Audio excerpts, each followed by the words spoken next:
Bwana, inakuaje? Kwa majina anaitwa Meshaki kutoka Mnyamanusa Agrovet, wauzaji wa pembejeo za kilimo na miche ya nyanya iliyo bora. Sasa leo ni mtaa na Mnyamanusa Agrovet bwana. Tutaenda kupiga story na wadau mbalimbali, tutaenda kupiga story na wadau wa kilimo na wadau mbalimbali ambao wanakuja dukani kwetu kutungisha madawa. Bwana. Sasa tupo leo mtaani kama unavyoona hivi. Ilula imechangamka, Ilula papo vibe la kutosha. Leo ni Jumapili. Watu wa maeneo mbalimbali wanakuja Ilula kuweza kununua bidhaa mbalimbali. Basi na sisi leo tutaenda kupiga nao story kama hivi. Ni mtaa na Mnyamanusa Agrovet. Kwa pamoja na sisi mwanzo hadi mwisho. Mnyamanusa Agrovet kwa ajili yako.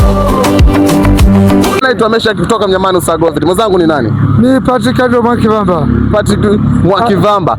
Sasa bwana, kwa leo sisi Mnyamanusa tumeamua kuingia mtaani na kupiga story na wateja wetu, kupiga story na wakulima. Sasa ngoja nianze kuuliza swali. Ushawahi kulima? Nishawahi kulima sana. Ni zao gani? Nimekuja hapa. Sawa, ni zao gani ambalo ushawahi kulima? Mahindi. Mahindi, nyanya pamoja na hata mboga za kawaida. Sasa mimi na swali dogo sana. Mfukoni kwangu nina buku. Mfukoni kwangu nina buku. Buku hapa unaiona? Hii hapa buku nakupatia. Ukipatia kujibu swali ambalo nakuuliza utachukua hii buku. Hebu shika kabisa kwanza. Shika kwanza. Kama inawezekana ngoja niweke kabisa. Weka mfukoni kabisa. Weka mfukoni, weka mfukoni. Mfukoni kabisa. Weka mfukoni kabisa. Weka narudi. Narudi. Akishirikana itarudi. Nisikilize kwa makini swali langu na kuuliza. Asante sana. Keni ina nitrogen ya 27. Unasikia?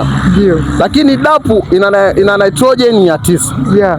SCA ina nitrogen ya 21. Hivi nimesema Keni ina nitrogen ya ngapi? 27. Na dapu nasema ina nitrogen ya ngapi? 9. Ya 9. Na SCA nimesema ina nitrogen ya ngapi? 3. Ya 3. Hiyo ni uongo bwana. Hakuna.